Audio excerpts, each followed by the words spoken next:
Want to stop juggling spreadsheets, calendars, and a dozen apps just to run your rentals? Lodgify makes it easy. It's an all-in-one toolkit for hosts. Build a direct booking website, automate guest messaging, and keep all your channels in sync. Running your rental business your way has never been simpler. And for Good Morning Hospitality listeners, you can get 20% off any yearly plan with code GMH20. Just check the link in the show notes to get started today. Welcome to Good Morning Hospitality, your one-stop shop for the latest news, noteworthy trends, and thought-provoking discussions across the industry. From hotels to short-term rentals to all things travel and hospitality, you'll find each episode equips you with the information that you need to start your week. Join us on Good Morning Hospitality every Wednesday, wherever you get your podcasts.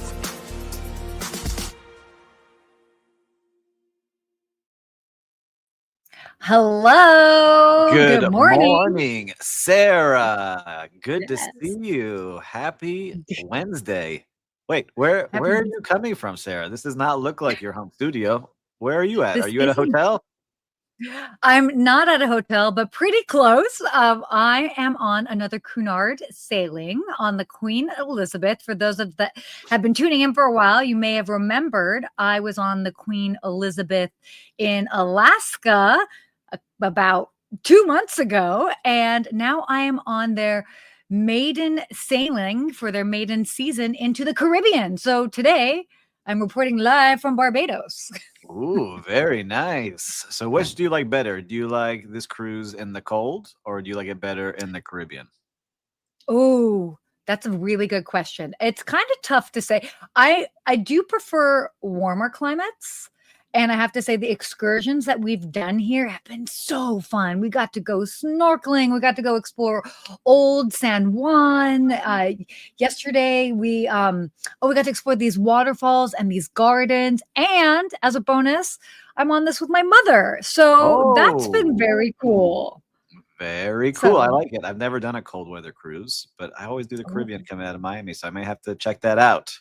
Well, I like it. Listen, I highly. You inspired me to travel. I think I told you. I booked a last-minute trip. I was sitting on my couch on Saturday. I said, you know what? I have no plans for the next day.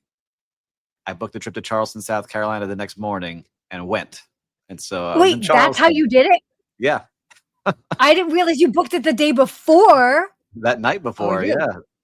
You're I got living inspired. On the edge over here. I went. I was like, I'm going. Found some good places to stay that were using points, right? We talked about using points last show. Use some points. Always love it. Made it work.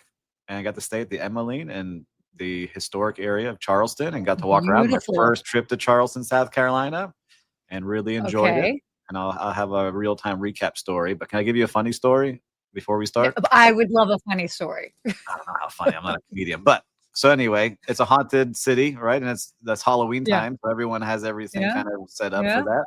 I had a dinner a little bit late night with my cousin, and the bartender's like, hey, if you want to check out a haunted street, go check out Philadelphia Street. It's right by the cemetery. I was like, yeah, I'm going to go. So I get out. My cousin's like, I'm going to leave. So I start strolling, and I start realizing I'm the only one on the streets with those gas flickering flames on all the lanterns around there. Yeah. Chilly at night, very breezy. And I get to this street. I saw something, Sarah, and I started sprinting down the streets of Charleston. Wait, stop. I saw some kind of Civil War apparition show up on this creepy street by the graveyard. No, you did not. Did you see that much, or did you just see some weird movement? I could have swore it looked right at me, and I took off running. So that's my story for Charleston. So if you've been to Charleston, if you've seen something like this, let me know, because it's supposed to be one of the most haunted cities in the entire country, and I might be a believer. The hair's up on my arm right now. So everyone tuning in, Steve is scared of the dark. Yeah. Which, by the way, I would have done the exact same thing. By myself, I'm like, what are you doing down here, man? What are you doing? Get out of here. I would have done the exact same thing. That's crazy. Yeah. So some travel stories here to start off our coffee talk. You on the cruise, and me walking around haunted streets on my own at night. Definitely, I have not seen anything haunted on this cruise, so that's for sure. I don't know. That cruise ship should be haunted too, I think. We got people dancing in the background here. But yeah, so that's my story of my trip. A great trip overall. Oh yeah, pop your head in. So speaking of apparitions, people just walking into your room. I have an apparition that just popped in. Just say a quick hello. Oh my gosh, look at this. Hi. Look at They that. don't look related at all. Good morning. Good to see you. Not anyway. There you How go. are you enjoying the cruise? This is phenomenal. We're really enjoying the experience. Super luxurious. Every port is something different and exciting adventures. So we all want to know, is Sarah a good travel partner or is she high maintenance? This is what everyone wants to know live. She's great. She has her stuff together. Wow. I would say, actually most of like, if it's not a work trip and it's like I'm very chill, but if it's a work trip and it's a tight schedule, we run a tight ship. Exactly. I like it. Okay. I like that you're on the trip. I like that you're celebrating this together. It's got to be a lot of fun. Yeah, it's fun. It is great. We haven't been on a trip together in a few years. Yeah. So this is kind of nice. This is really a treat. Yeah. We haven't strangled each other yet. All right. I want to see a new social media channel of the two of you. So it's mom and daughter travel. Oh, yeah. Ooh, okay. You ready? Sure. Oh my gosh. That'll be a lot of travel fun. Adventures with daughter. Oh, there we go. Oh my gosh. Got a future star here. Let's go. Yes, exactly. Exactly. Okay. Anyway, definitely, I'll keep you posted. Well, thank you for joining. We're going to continue on our topics here. I will. Bye. Segue out. Everyone say bye. Good to see you. Hi. I feel she couldn't come in the room and not say hello. Oh, we love having her on the show. She's awesome. All right. She's going to do a first TV segment with me later today. So that'll be fun. Anyway. I love it. Well, we got Christelle saying good morning, Sarah and Steve. Beautiful weather in Palm Beach this morning. Love Charleston. And Sarah and Mom are twins. They are. Their hair is just parted a different way. I noticed it right away. They're the twins. And Paul. Oh, that's funny. Our hair is parted a different way. Yeah. Need to add haunted houses. Good morning. Category. Listen, I think it's good for this this city, especially. People were traveling just looking for it. I was. So I love that. Well, you found it. We found it. All right. Well, we got a lot of shows. We got a lot to cover today, and you're got a live TV segment, and I have to go to the Independent Lodging Conference right after this here in Miami. So let's do all it. the things. You want to kick us off? All right, great. Well, why don't we go ahead and talk about sure. Our first topic here, Mandarin Oriental goes private in a $4.2 billion deal. So this was so basically Jardine Matheson is to acquire the remaining 11.96%, basically 12% of Mandarin Oriental, and delist it from the Singapore exchange. So this is kind of a big deal because it's a shift towards an asset light model, really focused on management contracts and branded residences. And I mean, sorry, you chime in. Their growth is huge. The growth is going to be gigantic. And I have a special place for Mandarin Oriental because I worked for them for 2 years, and then they became a client of mine last year here in Miami before they shut down. And had my last networking event at that hotel. And so for me, it holds a special place in my heart. And there was always wondering, like, man, why can't they just take a bigger market share? And there was always these changes happening. And so finally they have a new CEO that's come in that has a different kind of background, more from the high-end fashion and luxury, and kind of bringing that mindset into the brand. And they are really seeing growth, right? They are going to be growing significantly. They want to have, I think they said, up to 80 hotels in the next decade. And right now there's only a handful that are left in the US, but now they're really making a big push. And this is my favorite brand that I've worked for. And I think as a guest, if you stay in them, you really feel that. And I think, it's fantastic. A couple of these brands have come in, and I think that it has a nice place because it's a mix of, to me, like a Four Seasons and Nobu is kind of how I explain it. And Nobu was trying to come in and take it, but they're not as high end as my feeling on Nobu, but they have a good vibe. But Mandarin just holds a special place. So they really are going to make a big impact, and they're building the new residence and hotel here. That's going to be spectacular. And I love this because I first of all, I mean, it is a fantastic brand. It's something I've stayed in multiple Mandarin Orientals, very familiar, no concierge in a good number of them, and can absolutely speak to the fact that their service is top notch. I love that they are looking to be doing this sort of brand refresh. So this new visual identity, they'll also have a mobile app, loyalty updates. So I think that that's that will play a really big part into their growth over the next decade. And it's great. I mean, I think anytime, a big brand that has become so iconic and has such a strong brand identity, brands always need a little bit of a tweaking and a shift as time goes on. And I think it's great. No, I love it. And this was actually the first place where I learned about wellness and spa and all these kind of things that they take such a big focus on. And so they do a great job. A lot of their hotels are one of the few that always have 5 stars at the hotel, at the spa, and their restaurant is usually like what they have. So it's amazing to see. So I'm really cheering on this brand. Come on, Mandarin Oriental. I want to see more and more of you and continue growing. Yeah, no, this will be great. So I love that we're able to kind of talk about this. So good for them. All right. You ready to head on to our next topic here? Let's do it. All right, cool. Do you want to lead this in? I'll lead this one in. So look, AWS, Amazon, it went down and they had a big glitch over, was it yesterday or this week? It's several of the things went down in travel. So they support 21 of the top 30 global airlines and major hotel brands like Hilton and Hyatt. And their tech stacks were all in shambles. I was staying at a hotel in Charleston. Everything was down and they were small brands. Whoa. I couldn't charge the room. We couldn't get keys made. It was like old school stuff. And you start realizing like, when you and I worked in hotels, we're the old fogies. We had to learn what happens when the system goes offline, right? Like it happens every once in a while. And so for us, we were trained like, all right, you get the old school credit card machine that you swipe back and forth and you learn how to print out things to check people in. Yeah. But this really, right? This really shut down so many things, rental cars, hotels, OTAs, everybody down. So you realize what a big player they are in this. And so let's see what they do to kind of future-proof this and have this, but they're still adding up all of the financial loss. So I'm curious to see what the reports say when this all comes out. What do you think?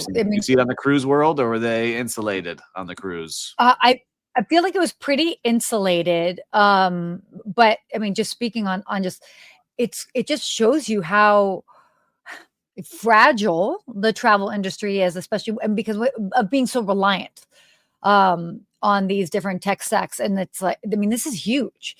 And it's interesting that you got to experience it firsthand.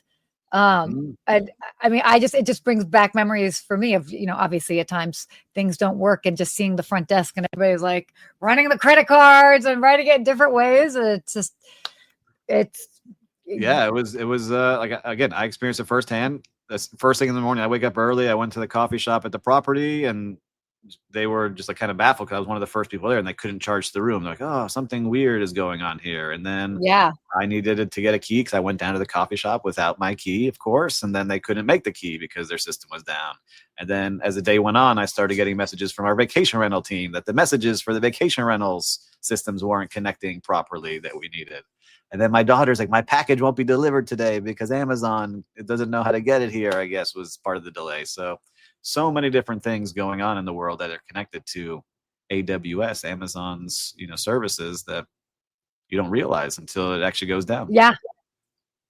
Like those Mission Impossible movies, right? The system's down, the internet's down, the whole world is collapsing. What do we do?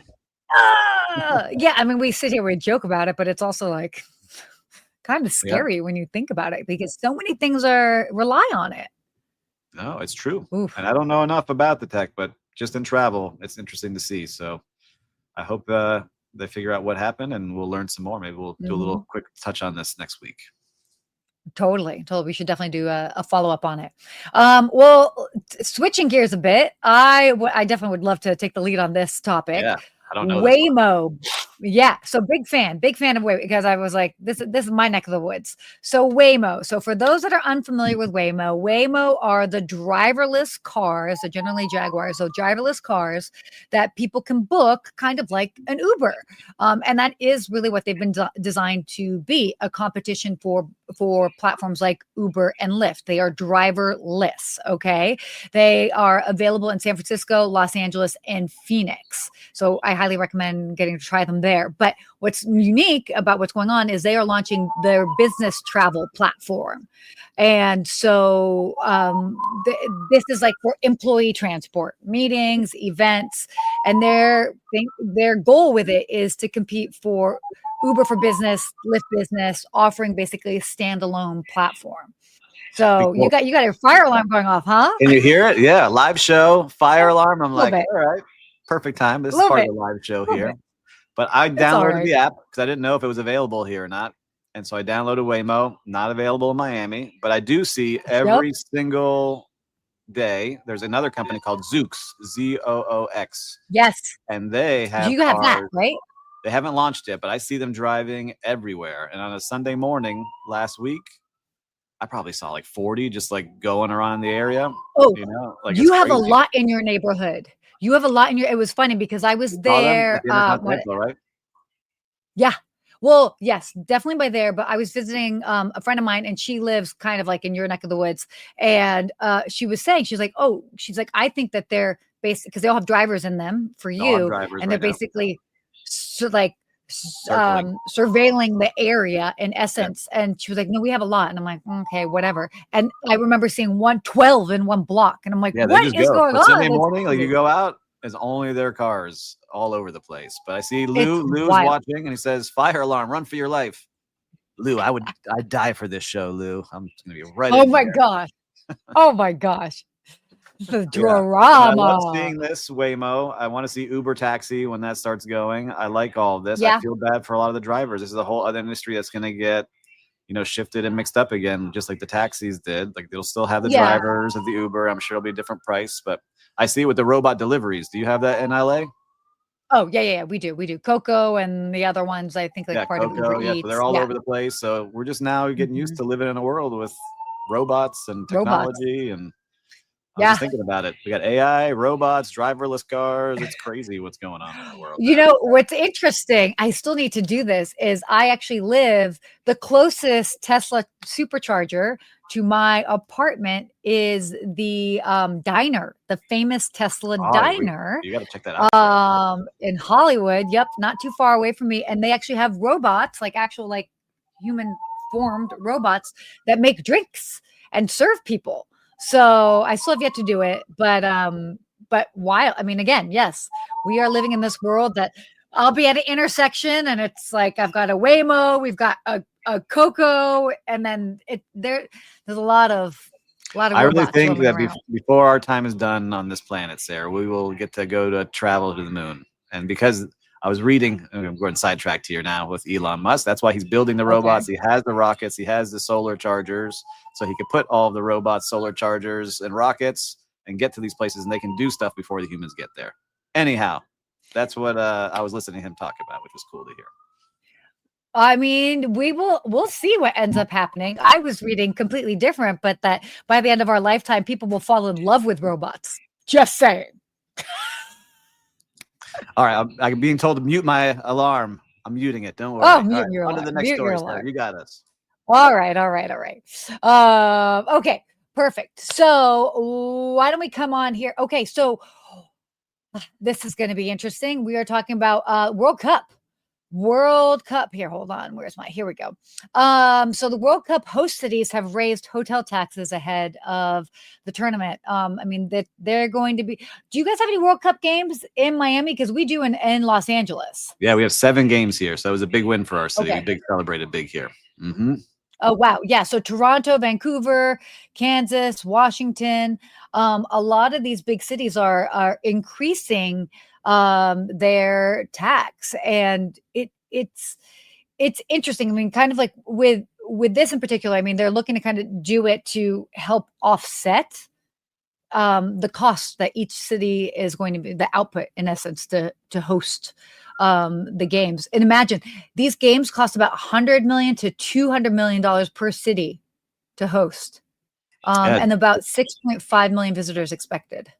No, it's going to be bananas to see how many people come, because I remember it. I was old enough to remember. I think it was 94 when it was last here in the country, and I had cousins my mom's from Venezuela. My cousin from Venezuela came over. They spent a ton of money. They went to all the different cities to watch all the games. But I've just seen the difference now when you have a major event in your city is unbelievable. Like when we have F1 and Super Bowl and all these big concerts, it's crazy to see how many people from all different areas of the world come here. Yeah. So it's very exciting for us here in Miami and for you. Yeah, totally. In Los Angeles, look, I mean, this is not a surprise to anybody, but Los Angeles, it's going to be a very good thing for the World Cup. Obviously, even in preparation for the Olympics, these taxes make sense. I mean, I know some people might be, and it's only incremental. I mean, we're talking about maybe like 2% more, but that adds up, obviously. I mean, Vancouver in particular, they added 2.5% on the tax to their tax already, that they'll plan to have through 2030, and they're expected to raise $230 million. So that little bit can go a long way. Yeah, I see Adam saying he's been to 4 World Cups and won't go to this one because of pricing. Adam, I'm curious, is it ticket pricing to the events, or is it pricing on travel and hotels? What pricing are you mentioning there? Because I know that tickets disappeared right away. Oh, and Adam is, I can say this because I know. Hi, Adam. Thanks for joining. Adam's a former concierge, Lake Lodore concierge like myself, based in Las Vegas. So are you trying to say, Adam, you can chime in on your on the chat here, but that you will not go to Los Angeles because that's not too far away, but it's going to be that expensive that you're like, nope, no dice. Listen, I know all you concierge have an underground network of tickets that you guys are all holding on to behind the scenes. I know what you guys are up to at those meetings. We are the I got a guy group, okay? Yeah. We all got a guy. I know a guy. I got a guy. We got a connection. You need something in Dubai? I got a guy. Yeah. Like you need something in Singapore? I got a guy. You need something in Dallas? I got 2 guys. I'm kidding. Yeah, I owe you for that thing in that place at that time. And I got a guy for you. Super vague. Yeah. Yeah, no, definitely. But yeah, definitely a big part of it. Well, why don't we shift? Oh, yeah. Sorry. I guess I missed no missed feedback. So should we talk about Ryanair? Let's do it. Yeah, dude, this is great. Fan of Ryanair. So for those that don't know, Ryanair is basically the Spirit Airlines in essence of Europe, but they lean into it. And so what's great is that they have a meme first marketing strategy. And their social media has been on point for a long time. And their social media reaches over 100 million viewers weekly. Imagine they play with humor, memes, real-time content. They update fares, routes, all of that sort of stuff. And so their big focus has been on earned media, so that they don't have to spend as much on traditional media, and they win at it. They do a great job. Yeah, I love seeing this. I didn't really know much about them, but then I started following along when I saw the news article and looking at all the things they're doing. I like what they're doing on X. They're kind of like the Wendy's of airlines, where they're commenting kind of snarky on different things. I also like that they are doing things that, like, they had a terrible seat, like this windowless seat 11A, that's gone viral, and people are actually paying even more money to stay in their worst seat because they turned it into something that was funny, of getting a seat, a seat with no window, even though it's a window seat. And so people are now taking pictures of it and hoping that Ryanair will repost them, and so they can become famous by sitting in that chair. But something I liked about this is that they are all about how do we get attention. So even before social media, they were saying they had this mindset, right? So like when they came into a new city, they would roll in like a World War II tank and saying that they were going to take down the competition and get headlines that way. Or they brought in a funeral procession into another airline that they launched in, or an airport that they launched in, to show that they were the death of low sales. Like they were doing all these crazy things beforehand already, and then they're just amplifying that tone and that voice now with social media. So it just shows you can be yourself and enjoy and do things that really stand out, and not have to be picture perfect and everything amazing and clean and so vanilla on social media. Yeah, well, and I love, like, I actually, the CEO of Ryanair, he speaks a lot, and they're just matter of fact. If somebody complains about something, they're like, what do you expect? You paid 22 euros for this fare. And he came out and he was even saying, oh, we were, because there was like pushback. It's like, oh, were you guys going to going to start charging for people to go to the restrooms on flights? And he was like, yeah, well, I can get rid of the 2 restrooms in the back, only have 1. And it's like, I can have 6 more seats. We can reduce the cost for everyone. He also talked about having the back area be standing room only. And of course, all these people are like, oh my gosh, who would do that? And he was like, you would be surprised if we had standing room only for obviously shorter flights and charged less. He's like, those would be booked up first. I guarantee it. And I mean, it's brazen, but I'm kind of here for it. Yeah, I like it. To get it as cheap as possible, be straight up about it. This is what we do, and we do it well at this level, right? We get you there safe. That's most important. And I like what they're doing. I got to keep looking more and more into them, because get that many views on an airline's social channels is unreal. Yeah. And I like that Adam says, I don't have a guy everywhere. We have Sarah. All right. Ask the concierge. Ha, ha, ha. I got Sarah. Rosaline, good to see you here. Always good to see you on the show. Yeah. And tickets are almost 1,000 higher than any other World Cup. Yeah. Thanks for sharing that, Adam. And Lou saying he would stand for 2 hours at half price. All right. Standing room only. People do it in stadiums now. Some of these new football stadiums and arenas have standing room only tickets that you have to stand, and there are no seats to be there. All right. I like it. All right. Well, we have a busy day ahead of us. Should we jump into our real-time recap? Yeah, let's do it. Why don't you go first, since you were so excited about that? I'm going to do it because I got to go to Charleston, South Carolina. So if you missed the first part of the show, other than running around haunted streets, I got to check out some great restaurants and hotels. And I was a solo traveler this time around, and I ate every meal at the bar of different places I went to. And if you're on LinkedIn, if you're watching on LinkedIn, go check out my profile. I wrote about it, because the majority of the bars I sat at, the bartenders would not engage in conversation. They would take my order and then disappear, go on their phone, talk to their teammates, even though I was like, hey, it's my first time here. I'm excited to be here. What do you recommend? Only one place, Hank's Seafood, which was right by the hotel. I gave them a big shout out because they did an amazing job. Where I sat down, did that opening, and then they fully engaged, had me try some things that were like their best items, bought me a glass of wine for coming to the city for the first time, told me a bunch of cool things to do. So if you're sitting at the bar, bartenders, engage. Some people don't want to be engaged. They have their computer, they got their book, they're doing their own thing. But if they ask you a question, make sure to talk to them. You never know. You can make their entire day just by having that conversation for a couple of minutes with them. So that's what I got to say on my real-time recap. Shout out to Hanks.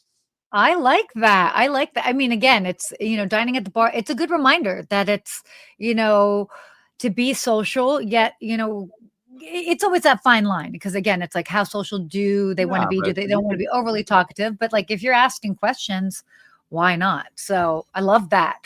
Well, I feel like it would be remiss of me to not mention the team over here at Cunard and being on this sailing. This was really cool. Going to the Caribbean. I mean, it's also really unique to the brand. I mean, for those that know it, it's historic. They've been a cruise line since the early 1800s. That's a very long time. And to have that sort of elegance at sea is always an interesting thing to see, especially when you're going to the Caribbean where everything's a little bit more relaxed. But it's been wonderful. And I, big shout out to the guys taking care of our, our room attendant, the servers. It was so sweet because we were on this cruise, this actual ship 2 months ago, and a couple of the different servers remembered us from the last time, the events manager, the F&B manager.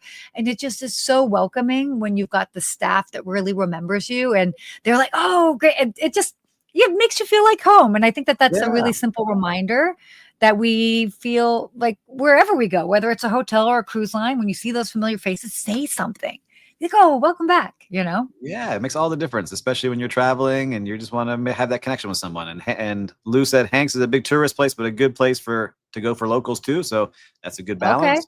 I'll give a shout out to 167 Raw. I like them. Slightly North of Broad was good too. So there's a lot of good restaurants out there. But that was really great. Yeah, I like those places. I went to a bunch. You hit up some good spots. You did. You did it well. Every meal, I went every place. I won't give out the ones I didn't like, but those were the ones I did like. That's okay. And then our quote of the week, I think, is perfect for what we were just talking about, both of us. So yes, travel isn't always about the destination. It's about how you're made to feel along the way. That's where hospitality shines, right? And so I think that's a great way to do it and to wrap up the show, because that's how I felt when I was sitting at that Hank's bar. It wasn't about it was really how they made me feel when I was there. And so totally, especially when you're traveling solo, it's all about how you make people feel, for sure. Solo, or if you're traveling with your mom. Yeah, that's right. But either way, they remembered you. They made you feel welcome. I really enjoyed my time. I'm glad you're having a good time on the cruise. And man, we kept it to our 30 minutes. I know you're going live on TV here soon. I got to go to a conference. Anything else we should leave Great. our listeners and viewers with? No, stay tuned to next week. I'll be live from the hospitality show. So, and again, another destination. But otherwise, as always, we thank you guys for tuning in and hopefully learning something every week. We do. And if you learn something, make sure to share this with one of your friends right now. Pause this. If you're listening on repeat, send the podcast over. Make sure to sign up on Skift on YouTube channel and everywhere else on streaming. Until next week, everyone, stay hospitable. Stay hospitable. Bye.